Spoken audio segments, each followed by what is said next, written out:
I mean, what I'm here to talk about really is like I've all the adversities that I've had to overcome throughout my life, like, and I know everyone has their own their own problems at home and their own personal struggle, and they have to carry that into the building every day, and you know, at times it's a lot to deal with, and I've had a lot to deal with, and that's why I brought us all here today, is kind of because I want to be the person to make the difference and be a person to help. So I'm just telling my story, and I'm starting it off in 5th grade where, you know, as a 5th grade student, I wasn't allowed at home. I was in foster care, and I wasn't allowed to see my parents. I'd have like weekly visits with them for like an hour under supervision, so like wasn't really a lot of time, because obviously my whole life I'd been with them every second, like aside from going to school, and that's a lot for a 5th grader to handle. Like, how I couldn't really focus on going to school and doing my work when I was just worried about when the next time I'd see my parents again was, and I was able to handle it fairly well, and I think I did alright, but, you know, it was a lot to handle, and I eventually moved back in with my mother end of my 5th grade year, so a little after my birthday. It was like the month of May, and finished the year, started my 6th grade year, and then I moved to Connecticut, and that was one of the toughest things I've ever had to do, because here, you know, all you guys know me and know who I am and know what type of person I am, and there I was just an outcast and like wasn't really noticed. I was like the kid sitting by himself at lunch, and I mean, I would live there for a year and there's no one that I talk to now. Like, I don't have anyone there. Like, I go there to visit my mom sometimes. I have my stepbrother, and that's it. I don't, like, there's no kids there that I know and am in contact with. My mom ended up losing custody. She got a DUI, and I was down here for February break, and I just stayed. I ended up getting another week of February break, and then I started school here, and that was great, because this is where I always wanted to be, and that's, you know, I missed being here when I was in Connecticut, and it was great. Like, I was back with the kids I grew up with, but I don't know, I still had to deal with a lot because my mom didn't have a license, so she was just up in Connecticut, and I couldn't really, like, visitation was hard. I didn't see her a whole lot, so she didn't really, like, she hasn't really been involved in my life as much as I probably would have wanted her to be, like, and still even now today. That's something that I kind of struggle with, but, you know, as I get older, I think, I don't know, it's kind of expected now, so it is what it is. I've made it this far, but it wasn't easy. Being in high school for me was not easy at all, and it's getting easier. I think I'm more confident about the person that I was, and I've changed a lot since my freshman year. My freshman year I got in trouble a fair amount, and I think there's a lot going on that kind of transitioned into school, and I would act out. I also would try to impress people and be a person that I just wasn't, and that was rough, because I would try to impress, like, a group of people, and then I'd get in trouble, and, like, it wasn't worth it, because they weren't getting in trouble. They were just sitting back laughing, like, that's sick. But when I apply for college, like, all that's going to be seen, everything that I've ever done, and that's a fairly long list of things now, just because of all the stupid stuff I did. And it started freshman year. I got bullying for stuff that I did in Mr. Wilson's class, and I was just acting out, and I said some really rude things, and, like, people were laughing at it, and it was funny, but I wasn't really, like, I was thinking about making the people laugh instead of thinking about how the other person felt, And I don't think anyone here thinks I'm a bully, but I acted like one, and I committed like a bullying act, so I paid the price. I was suspended. It was about 12 days, and it was rough because I got suspended the 12th of December, and then I was out like all Christmas break, and then so I didn't go to school for like 2 months. I fell behind. I failed like most of my classes, and that was rough because like you're just isolated. Like I didn't go out. I didn't see any of my friends. I just stayed there and sat in my room and like thought about what I did. And it was rough, but then, you know, my sophomore year went kind of smoothly, not really.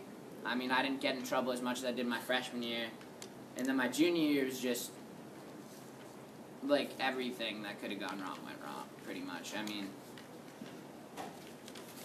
it was the most important year academically for me, and I pretty much blew it away and like just did not do a lot of the stuff that I was supposed to, and I just made a lot of mistakes. I hung out with some of the wrong people, and I really was trying to impress some of the wrong people, and I did a lot of dumb stuff, and I felt like I tried to help people that were just too far gone, I think, and I couldn't really help them, and it ended up dragging me down a significant amount because I couldn't handle like it. I was going to Amy's regularly, like trying to get help. I had my counselor David Arujo, and I was always trying to talk it out, always trying to get help, and I just couldn't. Like it was just too much, and I just wasn't thinking. Like the stuff I would say, I just wouldn't think, and I offended some people, and I said like some really mean things to somebody on the bus, and I got reported, and I got called out of, I just came back from gym class, and I said something in gym class, like something about the freshman cup, and I got in trouble, and Miss Bennett called me out of fifth lunch. I missed all my lunch, and then she was talking to me, and she was like, you're going to have ISS when you come back from April break, and it was right before my birthday. It was like just a hectic day, because like my mom was coming down and everything, and it was just such a rough day, and then she called me out of my lunch, and it's like, you're going to have ISS, and then we're going to have a meeting, and we're going to decide what we want to do. Because I had just done so much already to that point in the year. Like, there's a time last year, some of you probably remember it if you're in the building, where I threw the Oreo cookie at a substitute teacher. And I got 4 days of ISS, and then, but it was just stupid stuff like that. Like, that's just such a dumb thing to do. Like, why would you throw an Oreo cookie? Like, I could have eaten it. I could have not thrown it at a teacher and not gotten in trouble, and it's just stupid stuff like that. Like, there's no point. Sure, it was funny, I guess, like, kids laughed, but, like, I don't know, it wasn't worth a laugh, for sure. I came back from April break, I had ISS, and, I had the meeting Wednesday. I had 3 days of ISS. And the meeting was like middle of the day, and I really wasn't expecting, I had no idea what to expect. I looked at the student handbook, and it said like for a sexual harassment and a bullying 2, it would be like a combined like 6-day out of school suspension. So I was thinking like, alright, I'll get out of school for 6 days, I'll come back, finish the year. I go into my meeting, they automatically say, you're out of school for 10 days. You have a 10-day out of school suspension. You're going to be doing community service at Thimble Farm. So I was like, oh, 10 days. That's a little rougher than I expected. And then they told me that I wasn't going to be finishing the school year here. And that was tough. Like, that just blindsided me. And I don't know, but it was ultimately the right move. And I hadn't noticed all the stuff that I was doing was just building up, and like it had come to that point where it was like my back was kind of up against the wall, and like they were like, you could get expelled like if you do any more things, like, and that's what the pressure's on me this year too, to kind of stay perfect, because I don't have a lot of breathing room. and I can't, I can't slip up, and that's on me every day. That's something that I take it upon myself now every day to kind of be better. And that month that I ended up being out of school for a lot more than 10 days. I had a reinstatement meeting after the 10 days. I'd done all the community service, and I thought that was up. I thought, like, I don't know, I didn't know what to expect. And I came in for the reinstatement meeting, and they were like, well, yep, well, continue to do what you're doing until your placement. So I continued to do it, and it started like end of April, did it throughout the month of May, and then beginning of June. And I really, like, that was just such an awful time for me. That was probably, like, one of the rougher stretches of time that I've ever gone through, because I would sit there, like, every night, like, not, like, just beating myself up. I was like, what? Like, I said, like, 2 stupid things, and, like, I might have just ruined my life. Like, I might, like, what if I can't last at wherever I'm placed? Plus, I didn't know when I was getting placed. So I would wake up every day, like, oh, it's 7 o'clock, hop in the shower, take a VTA to Thimble Farm. Or no, I'd take it to the YMCA. I'd go to tutoring for, like, 2 hours. And the schoolwork didn't even matter. I wasn't finishing the year. Like, so all of it was worthless. Like, I was just wasting time, and then I'd walk down past the roundabout. I'd pass the high school every day, and just all you guys were in school. I missed going to prom. I couldn't go to prom with my grade. I missed out on a lot. I was isolated. I was just by myself. I'd walk past the high school, down past the roundabout, past Good Ales, up that road to Thimble Farm, and I'd work there like 10:30 to 2, walk back down the road, catch the bus home, and just sit at home and just think, like, I might not finish high school, and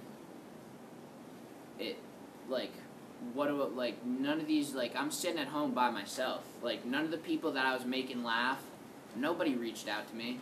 I didn't have anyone. I was by myself. There's a few kids that stuck with me. I think a few kids that would hit me up.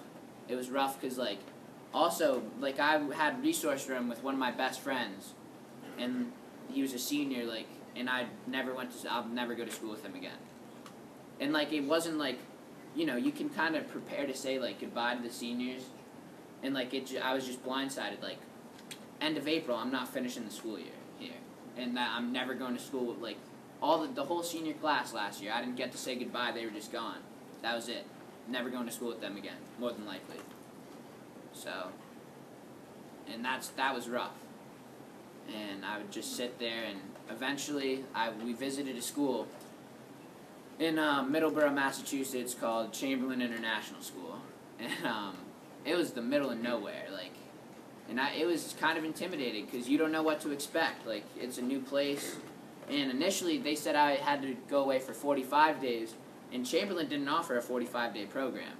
They offered a 60-day program, so that was 15 days longer than I was supposed to go, and I had waited all that time to go away, and I had to serve 60 days, so it didn't matter when the school year ended, so I was gone all of July. Like, I missed a large portion of my summer.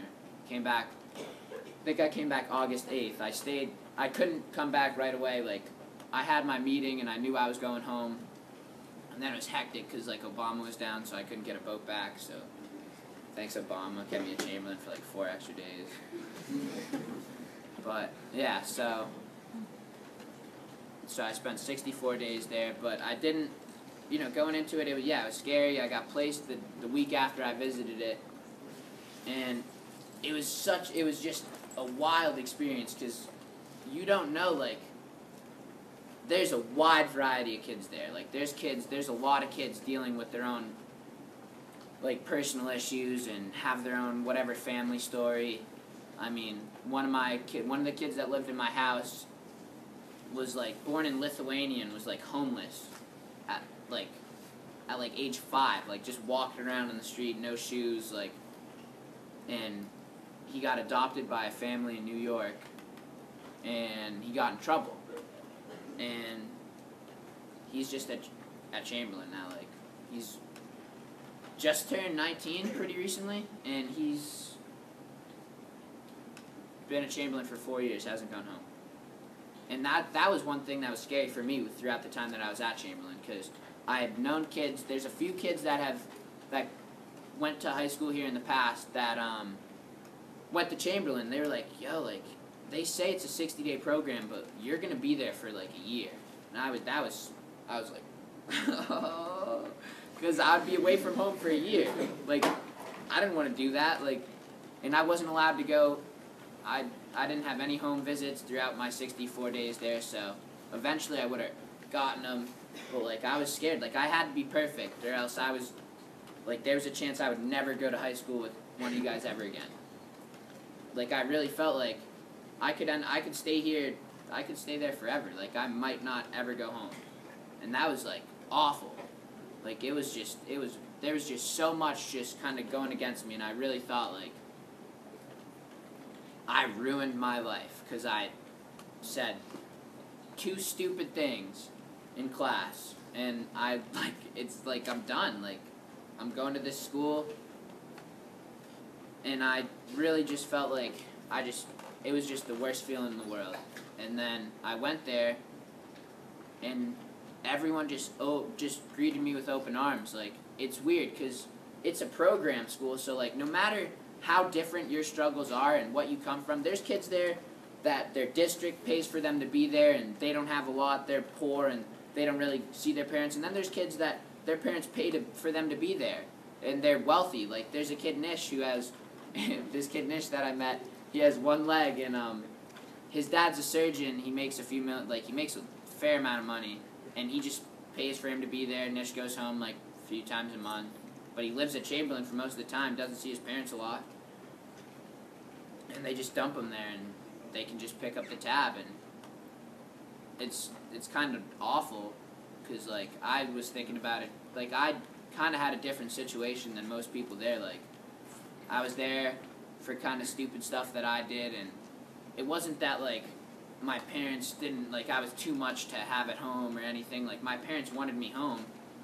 It was just, like, the school, like, I couldn't handle being in school. And it was a therapeutic boarding school called Chamberlain International School, and I went there, and my you know, I don't know, it was just such a wonderful experience. Like, without me going there, like, I'm not up here today. It was probably the greatest thing that's ever happened to me. It was just such a wake-up call, because, like, it was a great program and everything, but, like, I'm 17 years old. I'm going on 18. So if you keep on doing stupid stuff, it's not Chamberlain, it's jail. So, like, something had to give. Something has to stop. And I took it upon myself to kind of stop, and it all started with, like, my mindset going into every day. As a junior, I was thinking, like, wow, what am I going to do to get blamed for today? Like, what's going to happen today? Like, there was a target on my back, but really the target was on my back because whenever there was a problem, I wasn't far from it. So, like, I don't know, like, I couldn't keep it together in the building, and I made a lot of mistakes, and they ultimately felt like they couldn't have me in this school. And that was, like, so, because I hadn't really noticed it, like, until I got suspended, until that month when I just had all that to think about, just 24/7. Like, I'd sit there working at Thimble Farm. I was, like, washing flower baskets and, like, transplanting stuff, and I'm just, like, I have my headphones in, and I'm just thinking, like, about everything, just all day long. I was just, like, stuck in my own head. Like, I didn't talk to anyone. And it was, I think Chamberlain really just changed my mindset. Like, now, I wake up every day, and I'm happy to go to school, and I wanna make a difference, and I wanna make a safer school environment for everyone. I also just want to help, because I know, like, my struggle's my struggle, but I know every single one of you, like, there's something that you guys probably struggle with, and there's something that you guys tough out every day, and, you know, I wish that someone put out a hand and helped me, and if I can be that helping hand, then everything that I've done is worth it, because I feel like I can stop people from making the same mistakes I did, and why go down that road? You know, there's no need to go, like, that was the longest amount of time that I've never stepped foot on Martha's Vineyard. I was away from home for 64 days. And why? That didn't need to happen. I could have stopped that. That could have been prevented long before it got to where it was. And if I can make that difference, then I can just be happy. Like, that's great. And the first time, like, and I've already noticed the difference, because, like, there was a time, actually a few weeks ago, where I was kind of facing some adversity, like, and I wasn't sure, like, what was happening, and I kind of was, like, falling back into, like, a similar pattern. I was really starting to just feel, like, bad about myself again, and I got a FaceTime from my friends at Chamberlain, like, and there's several houses on campus. Like, I lived on 29 Plymouth Street, and then there's a few other houses for, like, a few different age groups, and then there's, like, the more, like, trusted kids, I think, that are, like, that have been there for a while, and they can kind of, like, trust that they're gonna make the right decisions, and they live on Prospect Street. And I FaceTimed a few kids at Prospect Street, and I was talking to them. It was funny, like, we were just catching up, and it was cool. And then a kid walked in the room, Reed, and Reed was in my class, and Reed has Asperger's, and his parents just pretty much dump him at Chamberlain. Like, he'd go home every now and then. He lives in like, New York, so he'd go home like once or twice a month. But he pretty much lives at Chamberlain, and he's just the sweetest kid, like, you'll ever meet. Like, just, like, the most gentle soul, like, just the nicest kid. Like, I've never met someone quite like him. He's just so funny, and he, like, just nothing but love. And I start talking to him. I'm like, dude, Reed, how are you doing? Like, how's everything going? How's Chamberlain? He's like, oh, it's great. Like, we miss you. We love you. Like, I love you. And I like, almost started crying. I was, like, right there. I was like, wow, like, I felt like I was just, like, the lowest of the low last year. Like, I just felt like I was, like, me against the world, like, every day. And I just felt like I was, like, the worst person in the world. And, like, that made me feel like I could, like, stop a running train. Like, that made me feel like I was the greatest person in the world. So, like, be able to be there for 64 days and, you know, all those kids definitely made a difference in my life. I can't say that they didn't. They were great. Like, in 64 days, I built a bond with them like I've known them forever. And I still talk to most of them almost every day. And it's kind of sad, because, like, at times, like, I really think, like, I might not ever see some of these kids ever again. Like, that's kind of sad, because you build a bond and then it's just kind of gone. It's like having, like, a summer friend or something, like, someone you're close with over the summer, and then they're just gone. You're like, oh. And, like, it was, like, it's just wild, like, because in 64 days, like, I just felt like I grew up with these kids. Like, the bond you build, because you all share something in common. Like, you're all in a program school, so you're all kind of, you got a group together, and you all tough it out, because you're all doing this, you're all going through the same thing every day. You guys, every kid there wants to be home, and they still do. And they're there for, and their time's just, like, adding on. They've been there for a long time, and it's only getting longer, and I was just in and out in 64 days, and they just kind of touched my soul, and I touched theirs, and then I'm just gone. And that's rough, but I'm just carrying it on. Like, everything that I've learned from them and everything that I picked up at Chamberlain, I'm kind of carrying it on, and I want to bring it back here, and I want to be the person that makes the difference instead of the person that's running around the halls screaming, and all you guys are like, oh, hey, Crockett. So, I don't know. That's really it. Like, if I can be the person that can help someone and make a difference, then why not?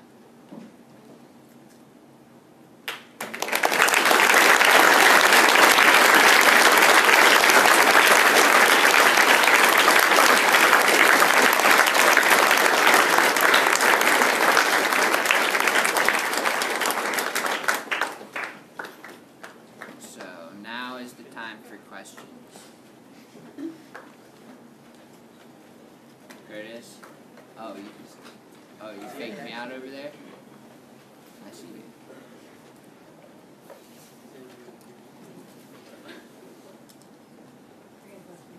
Yeah. What kind of stuff did you do at the program? What did everybody have to do together? What did they use for strategies to get you?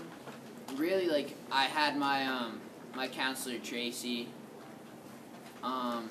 We didn't really, like, there was group therapy. Like, the class was kind of reckless because some of the kids were just reckless. Like, that's just the way it was. But, I mean, and you didn't really pick up much from, like, group therapy. But, like, I think, like, the counselor Tracy that I had, like, meant the world to me. And, she was awesome. But, I mean, we didn't do much. Like, there's a basketball court outside, so we'd play basketball a lot. We'd go out on an activity, like, every night. And we'd do some fun stuff. Like, I've never been to Rhode Island more in my life than I went in 64 days with them. We'd go to the movies a lot, too. I haven't gone to the movies since, like, 8th grade, so that was kind of cool. Did they have any, like, things that they did, like, outward boundy kind? Like, what kind of stuff they did? It's basically you're just there, and you're making bonds with people because you're away from home, and that's your... Yeah, I mean, and it can Basically, go... being away from home that is... Yeah, and it can go really wrong, too. Like, your time there will either go really smoothly or really, really raw. And it all depends on how you kind of go through it. It's like your mindset. And that's where my mindset had to change, because if I woke up every day like, wow, I'd rather be home, like I hate being here, then I'd probably still be there. So, it's proud of. Crockett, did Mr. McGrath ask you to speak, or did you ask Mr. McGrath? I asked Miss Bennett to speak, and then she brought it to Mr. McGrath, and they thought it was a good idea, so we made it happen. Miss Herman?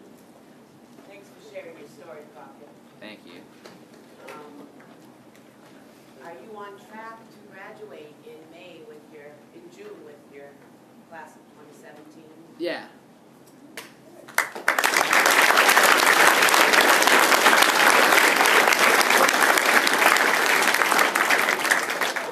Why didn't the kid just leave when he was 19? Because you're allowed to leave when you're 18, right? There's a restriction in the program. Like, I think you can be there until, like, there's one kid there that's named Mike Monteforte, and he's like 21. He's probably going to be there for, like, until he ages out. You age out of the system at, like, 23, I think, and he'll probably just go to, like, an adult program. And it's kind of sad. He's a nice kid. Devin. Are you planning to go visit any of them? I mean, I'd like to. Maybe. I mean, it's kind of out of the way. Like, I never really go to Middlebrow. It's just, like, middle of nowhere. So it's like an inconvenient place to visit, kind of. But I'd love to do it. What led you to the point of finding the film to see what all of us? Well, because, like, I see it. Like, I can see, like, you know, everyone... I'm not the only one that goes to school and, like, has to deal with a lot. And I don't know your story, I don't know his story, I don't know his story, but, you know, you guys may have something that's rough for you. And if I can kind of tell my story and lend a helping hand, then why not? You know, right? I mean, I'd rather help than hurt. Since you like made a change in yourself, have you noticed like a change in the way people treat you or see you? Yeah, I think I'm more like now, I guess. I don't know, it's kind of hard to tell. But yeah, I feel like I'm accepted, and I'm back with, like, I don't know, I just think I'm in a better place than I was last year in the building. As far as, like, administration goes, too, I think I'm treated better, because last year, usually if Miss Bennett was to talk to me, it'd be like, oh, you're suspended, hey. So.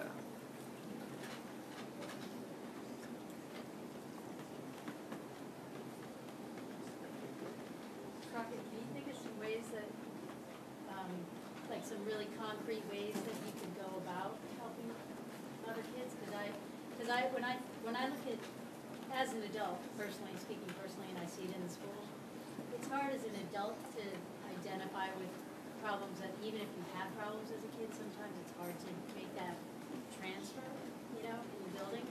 But as a kid, like you're saying, you shared stories, obviously, with these other kids, and were able to come a really long way personally. Hopefully those guys will be able to come a long way personally as well, so they don't end up staying there forever and they can do something with their lives, Yeah. productive. Can you think of some concrete ways that you can make those things happen in this building for the kids that you're talking about? Like, and I'm sure anybody in the room knows that if you're going through something, you're probably really moved by what Crockett is saying. So you want to reach out in some ways. You want to try to help yourself, and maybe you can. I don't know. I'm just saying that maybe we all should kind of think about that. Not put it all on you, but we can brainstorm with the administration, the teachers, some ways that you can put all of this stuff. You're carrying it forward in a really great way by putting it out there in front of everybody. But how can we carry it forward in really concrete ways? You know what I'm saying? I think that would be a good. Yeah, I mean, that's something you'd probably have to really think about. But like, I know, like, I have Facebook, like, my number's out there. Like, if anyone ever needs anything, like, I'm a very approachable person, I think, and I'm willing to lend a helping hand whenever. So, but I think we could probably, I could talk to Miss Bennett and talk to Amy and people in peer outreach, and we could talk about ways that we could implement things, and so it's easier if you're really going through it at home or something. That'd be really cool. You have a score prediction for the vineyard meeting? I can't speak on that.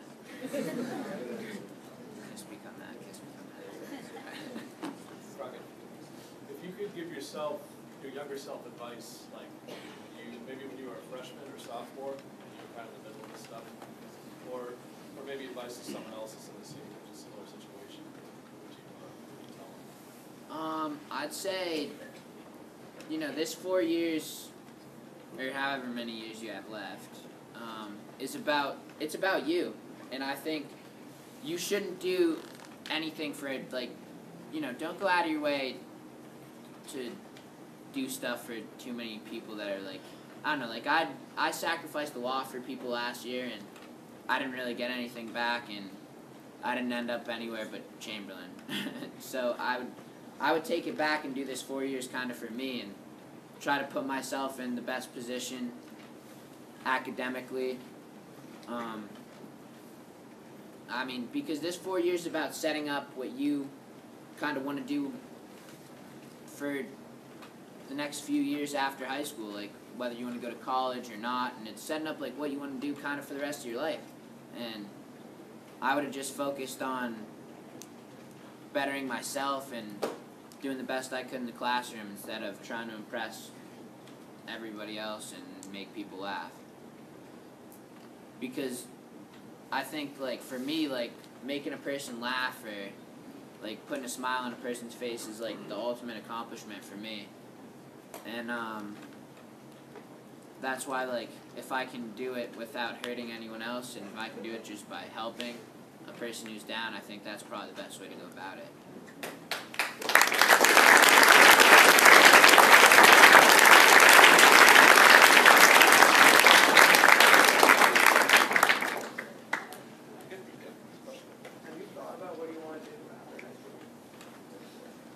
Yeah, I mean, I'd obviously like to attend college. I don't know, there's a lot, it's a lot. I mean, there's not a lot of time left, and it's creeping up, so I'm gonna have to make some decisions. And I think, obviously, because of some of the stuff that I've done throughout high school, like, you look at my record, like, it says that I got 2 bullyings and a long list of other things, so that may make some colleges hesitant to, let me on their campus, I guess. Like, it sucks, but that's, like, the truth. Like, and I have no one to blame but myself, and that's why I'm telling you guys it's not worth it. Because, like, college is going to look at some of my stuff and be like, oh, I don't know. Have you thought about becoming a motivational speaker? No, not really. You're doing it right now, man. Yeah, I mean, I don't really mean to. I guess I kind of did it on accident. I just like see all these people and just talk. I think it's great that you wanted to come forward and say it. It's huge, it's meaningful, and it's brave, and all those things, but it's also really helpful. It's, hopefully you're creating some, really good questions in people's minds, and not just thinking in the moment, but like, hey, you have to know what life is, right? That's basically, so life is constantly in education. It doesn't ever end.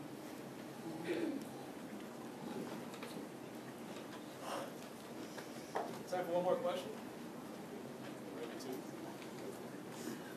Speak up.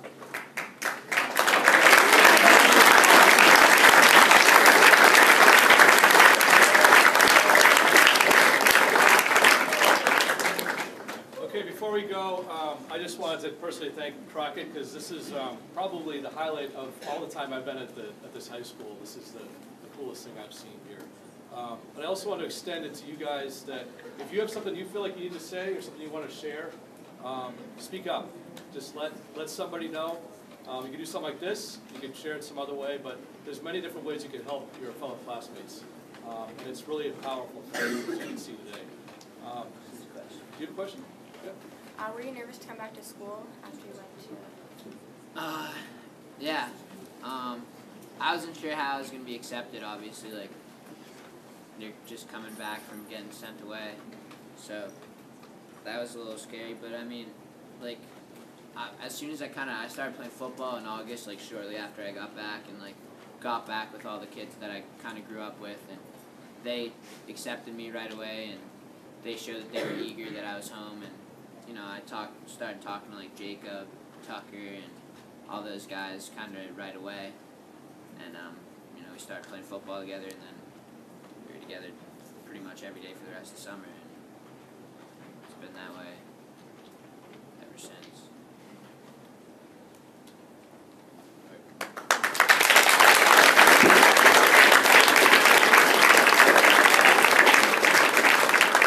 So if you guys came into class, going back to class, if you're not in the class, you're in the LC Learning Center, you stay here.